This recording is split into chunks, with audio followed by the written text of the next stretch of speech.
Rabha জাপানা YouTube চেনেললৈ স্বাগতম জনাইছোঁ।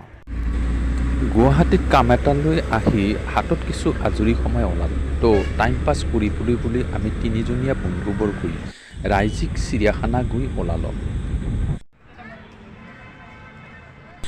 Ticket সংগ্ৰহ কৰিবলৈ কাউণ্টাৰত গৈ গম পালোঁ যে আজিকালি নগদ ধনেৰে নহয় ATMৰেহে টিকেট পোৱা যায়। চিৰিয়াখানাৰ ভিতৰখন আমি কেনেদৰে দৰ্শন কৰিলোঁ তাৰে কেইটামান ফটো স্নেপ লৈ ভিডিঅ'টি বনোৱাৰ প্ৰয়াস কৰিলোঁ আৰু স্মৰণীয় কৰি ৰখাৰ কাৰণে সংৰক্ষণৰ ব্যৱস্থা কৰিলোঁ।